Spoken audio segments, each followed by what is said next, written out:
अपनी शिक्षालय में आप सभी का स्वागत है। प्रस्तुत है हिंदी साहित्य का दूसरा इतिहास डॉक्टर बच्चन सिंह की पुस्तक से, जिसमें मैं वाचन कर रही हूँ बौद्ध सिद्ध साहित्य। तो आइए शुरुआत करते हैं। सामान्यतः बौद्ध सिद्धों का समय 8वीं से 13वीं शताब्दी तक माना जाता है। इनका कार्यक्षेत्र बंगाल, असम, उड़ीसा और बिहार का पूर्वांचल था। नालंदा और विक्रमशिला के विश्वविद्यालय बौद्ध सिद्ध साधना के केंद्र थे। बख्तियार खिलजी द्वारा उन विश्वविद्यालयों के नष्ट किए जाने पर वे इधर उधर बिखर गए। इन बौद्ध सिद्धों का संबंध बौद्धों की महायान शाखा की अनेक उपशाखाओं में से वज्रयान शाखा से था। महायान की अनेक उपशाखाओं में से वज्रयान शाखा से संबंध था बौद्ध सिद्धों का। इसमें तांत्रिक साधना का पूरा समावेश था। इनके साहित्य को तांत्रिक बौद्ध साहित्य भी कहते हैं, सिद्ध साहित्य भी। सिद्धों की इतनी रचनाएं नहीं मिल पाई हैं कि प्रामाणिक रूप से कुछ कहा जा सके, पर जो कुछ उपलब्ध हुई हैं उनके आधार पर तत्कालीन सामाजिक धार्मिक स्थिति तथा हिंदी के निर्गुण कवियों पर इनके प्रभाव का आकलन किया जा सकता है। इधर कुछ विद्वानों ने जोखिम उठाकर तिब्बत, नेपाल जाकर कुछ कृतियों का उद्धार किया है। इनके साहित्य के संपादन कार्य का शुभारंभ पाश्चात्य प्राच्यविद वेंडल ने किया था। बाद में हरप्रसाद शास्त्री ने कुछ सिद्धों के चर्या गीतों और दोहा कोशों का बौद्ध गान व दोहा नाम से सन 1917 में संपादन प्रकाशन किया। इनकी पांडुलिपियां उन्हें नेपाल से मिली थी। 1928 ईस्वी में डॉक्टर मोहम्मद शहीदुल्लाह ने लेशा मिस्तोक्स नामक फ्रांसीसी ग्रंथ में सरहपाद और कृष्णपाद के दोहा कोशों और चर्यापदों का संपादन तिब्बती पांडुलिपियों के आधार पर किया। प्रबोध चंद्र बागची द्वारा तिल्लुप्पा, सरहप्पा, कड़प्पा आदि के उपलब्ध दोहों को दोहाकोश के नाम से छपवाया। राहुल जी तिब्बत से सिद्ध साहित्य के अनेक दुर्लभ ग्रंथ ले आए। उनके चर्या पदों और दोहों को हिंदी काव्यधारा शीर्षक से संपादित किया। इधर बनारस के एक बौद्ध पंडित को कुछ और सिद्ध ग्रंथ मिल गए थे। उन्होंने उनका संपादन अपने हाथ में लिया ही था कि अचानक उनका देहावसान हो गया। जिन 84 सिद्धों की जीवनियां और रचनाओं का थोड़ा बहुत पता है, उनमें मुख्य है सरहप्पा और कड़हप्पा, लुइप्पा, दारिकप्पा, डोम्भिप्पा, भुसुकप्पा, टंटिप्पा, कण्हप्पा आदि। इनमें भी सरहप्पा और कण्हप्पा का विशेष महत्व है, अतः मुख्यतः इन्हीं की चर्चा की जाएगी। ये सब तांत्रिक बौद्ध हैं।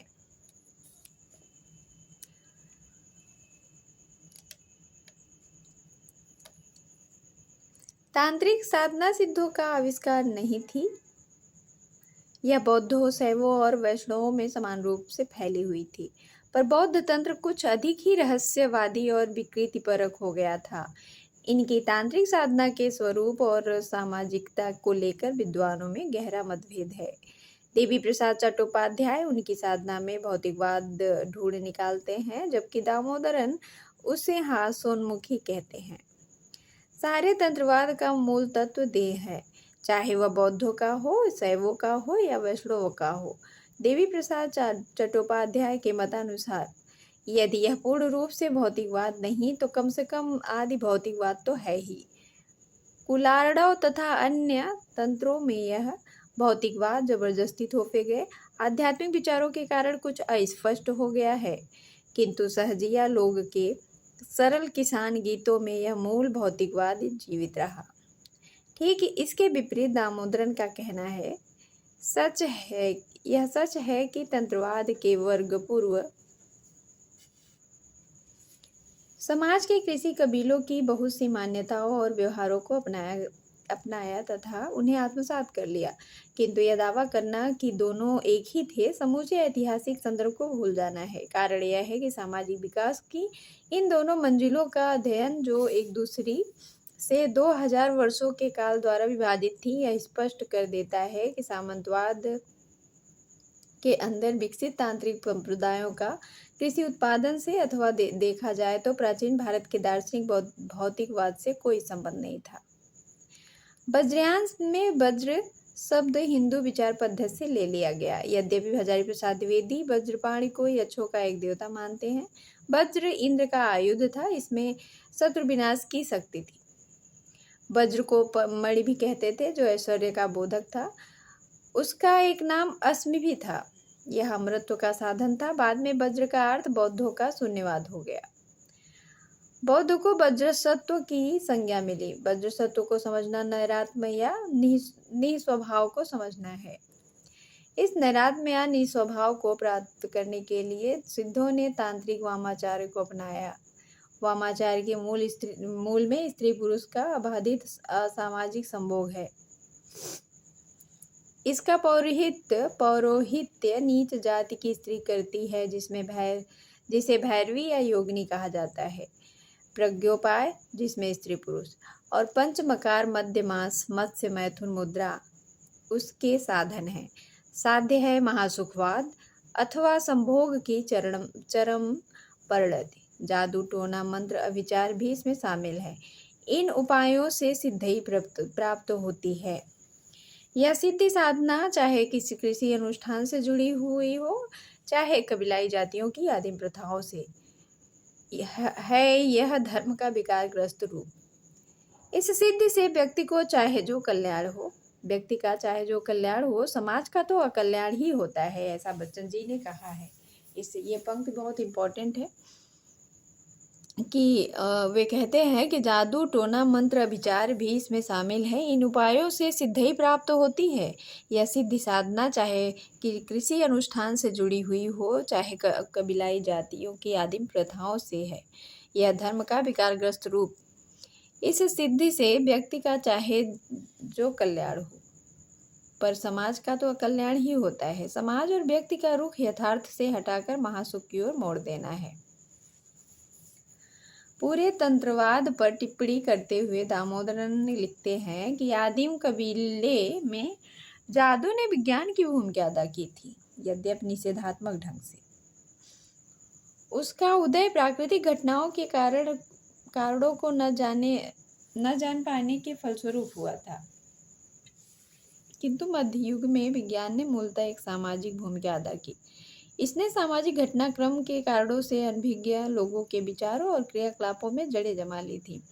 अब यह विज्ञान को प्रतिस्थापित करने वाली चीज नहीं रह गई थी। उल्टे इसने विज्ञान की प्रगति के लिए दरवाजा बंद कर दिया। ग्राम समुदाय के गत्यावरोध और आर्थिक पिछड़ेपन को और मजबूत बनाते हुए उसमें सामाजिक प्रगति को अवरुद्ध कर दिया और जनता, जो वैज्ञानिक ज्ञान से अनभिज्ञ थी, अधिकाधिक यथार्थ से भागने लगी और जादू, टोना तथा मंत्र तंत्र की शरण ढूंढने लगी। अब यह माना जाने लगा कि मनुष्य जो कुछ स्वयं नहीं कर सकता, उससे करने की क्षमता आध्यात्मिक शक्तियों में है। भारत में तंत्रवाद की यह पृष्ठभूमि है। भुवनेश्वर, पुरी और खजुराहो के मंदिर कला की दृष्टि से कितने भी महान क्यों न हो, इसी महासुखवाद के प्रतिबिंब हैं। इसलिए नाथों ने महासुखवाद के विरुद्ध योग का समर्थन किया, पर इन सिद्धियों की एक सामाजिक भूमिका भी थी, उससे इनकार नहीं किया जा सकता। ब्राह्मण धर्म अपने को जिस ऊंचाई पर प्रतिष्ठित किए हुए था, सिद्धों ने अपने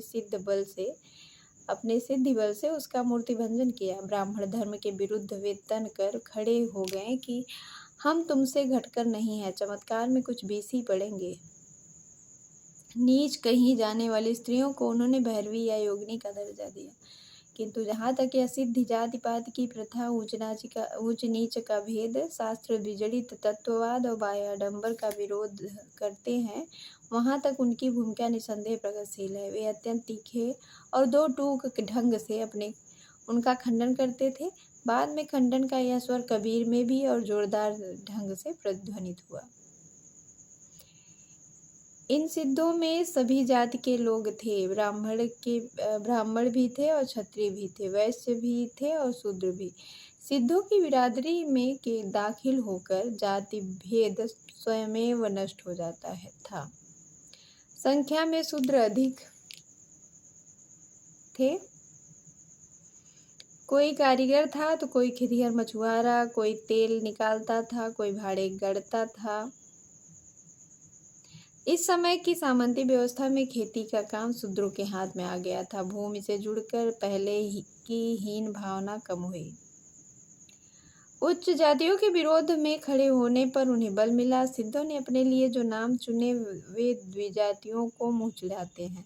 सबरीपा, चमरीपा, कुकरीपा, डुम्बिपा आदि ऐसे ही नाम हैं। सरहपा, जिनका समय 8वीं शताब्दी है। राहुल जी के मतानुसार सरहपा पहले बौद्ध सिद्ध हैं जिन्होंने चर्या गीतों और दोहा कोश की रचना की। उन्होंने सरहपा का समय 8वीं शताब्दी ईस्वी ठहराया है। इन्हें सरोरुहपाद, सरोजब्रज, राहुल बज्र भी कहा जाता था। कुछ लोग इन्हें ब्राह्मण कहते हैं, कुछ लोग क्षत्रिय। अन्य लोगों ने इन्हें सबर अर्थात बहेलिया सिद्ध करने का प्रयास किया। वे नालंदा में छात्र भी थे और अध्यापक भी। नालंदा विश्वविद्यालय में प्रवेश पाना अत्यंत कठिन होता था। प्रवेश परीक्षा में उत्तीर्ण होने के लिए शास्त्राज्ञ होना आवश्यक था। अतः हो सकता है कि वे ब्राह्मण ही रहे हों। ब्राह्मण होकर ब्राह्मणवाद का खंडन अपने आप में महत्वपूर्ण है। वे सबर की एक कन्या को महामुद्रा के रूप में लेकर रहते थे। जाति पाति का यह खुला खंडन महामुद्रा की अवधारणा समाज में स्त्री की निम्न स्थिति के प्रति स्पष्ट विद्रोह था। धर्म के आडंबर का विरोध तो सभी सिद्धों ने किया, पर सरह के स्वरों में जो आक्रामकता, उग्रता और तीखापन था वह बाद में चलकर कबीर में ही सुनाई पड़ता है। आक्रोश की भाषा का पहला प्रयोग सरहपा में ही दिखाई देता है। पानी और कुछ लेकर संकल्प कराने वाले, रात दिन अग्निहोत्र में निमग्न रहने वाले, घड़ी घंट बजाकर आरती उतारने वाले, मुड़ मुड़ाकर सन्यासी बनने वाले, नग्न रहने वाले, केसों की लुंचित करने वाले, झूठे साधनों की लानत मलानत करने में वे समूचे बौद्ध साधकों में अद्वितीय थे।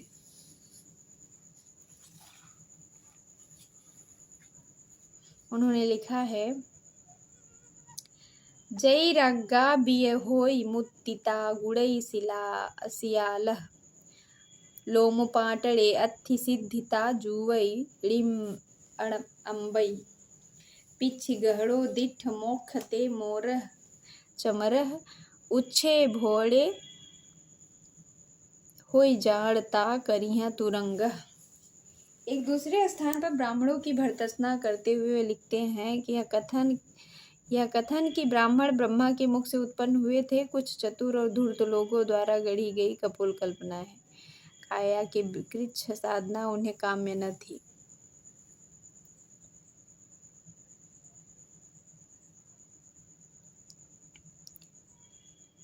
उन्होंने सहज मार्ग पर बार बार बल दिया है। सहज ईड़िचल जोड़ की समरस्य ईड़िच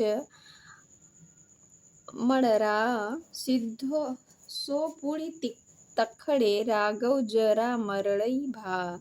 वज्रयान से सहजयान आगे की मंजिल है। दूसरे शब्दों में सहजयान वज्रयान की सिद्धावस्था है। वज्रयान की समस्त साधनाओं को पार कर जब व्यक्ति आत्म साक्षात्कार कर लेता है तब उसे साधनाओं की आवश्यकता नहीं रहती। साधनावस्था में साधक योगी रहेगा किंतु साधनाओं के पार सिद्ध हो जाएगा। इस सहज को स्पष्ट करते हुए वन्य जीव व्यतीत करने का समर्थन करने लगते हैं, गंभीर गहन वन में रहने वाले पशुओं की तरह।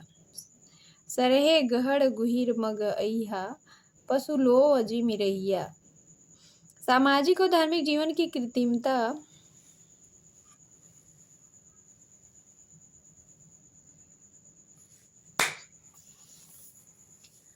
सामाजिक और धार्मिक जीवन की कृत्रिमता, घुटन और रूढ़िग्रस्तता के विरुद्ध कितना तीखा व्यंग है। कहा जाता है कि चीन के ताओवादी और भी सामंती समाज के विरोध में उससे अलग रहते थे, किंतु यहाँ पर सरह पशु लोगों द्वारा ऐसा बिंब प्रस्तुत करते हैं जो कृत्रिमता के विरुद्ध स्वतंत्र जीवन को अत्यंत सजीव ढंग से उभारता है। इसी को आदिम जनजातीय समूह की ओर लौटना कहते हैं।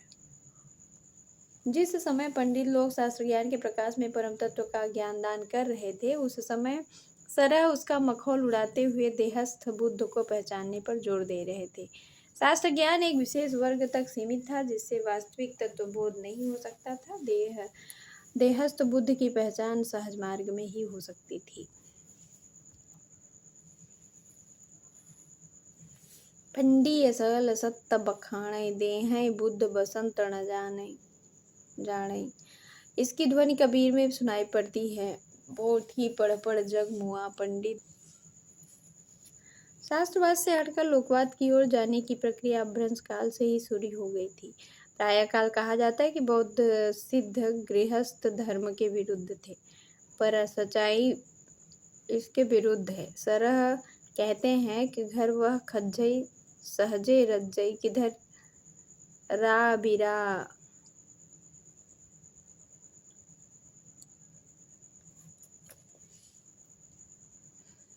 राग में विराग एक औपनिषदिक विचारधारा थी। भारतीय जीवन दर्शन मूल निवृत्ति मूलक था। कहना न होगा कि सिद्धों ने अपने तरीके से इसे रागोन्मुखी बनाया, आसक्ति मूलक नहीं। राग में विराग की धारणा इन्हें शैवों, जैनों, बुद्ध शाक्तों से अलग कर देती है।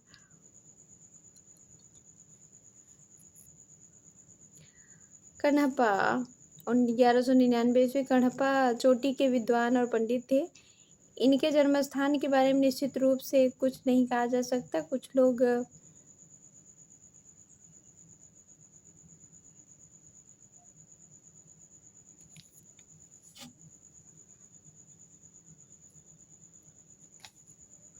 उन्हें कर्नाटक निवासी बताते हैं।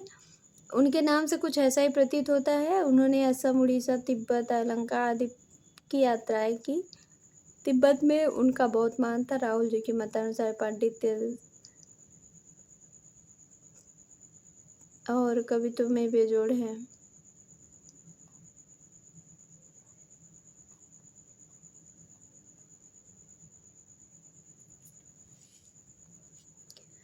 पंडित होते हुए भी पंडिताई के बोझ से दबे नहीं थे। पंडिताई के बोझ को उतार उन्होंने एक किनारे रख दिया था। नाना पुराण निगम अगम के आच्छादन के विरुद्ध थे।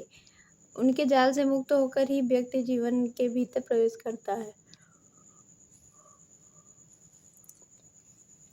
आगम वे पुराणे पाणी अमाण भवंति पक्क सिरिफल अली जमे बहरे भमंति। पंडित लोग निगम और पुराण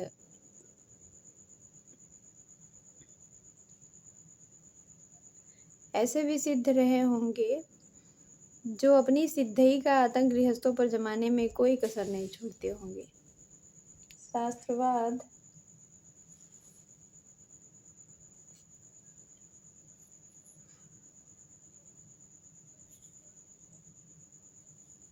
शास्त्रवाद के कर्मकांड और स्वर्ग नरक के भय से क्या गृहस्थ कम आतंकित थे? सिद्धों को विवाह प्रथा में अनास्था, किंतु गृहस्थ जीवन में आस्था थी। यह एक विचित्र विरोधाभास था। कण्हप्पा लिखते हैं, जिमिलोड़ विलिज्जई पाड़ी ये हितिम घरीड़ी लई चित्त समरस जाय तखड़े जय पुरुते समणिंत। जिस तरह पानी में नमक विलीन हो जाता है, उसी प्रकार गृहिणी में चित्त लगाकर सामरस को प्राप्त किया जाता है। डुम्बिपा, विरूपा, कमरिपा आदि सिद्धों का स्वर इससे भिन्न नहीं है। आज के लिए बस इतना ही। स्वस्थ रहिए, मस्त रहिए। शुभ रात्रि।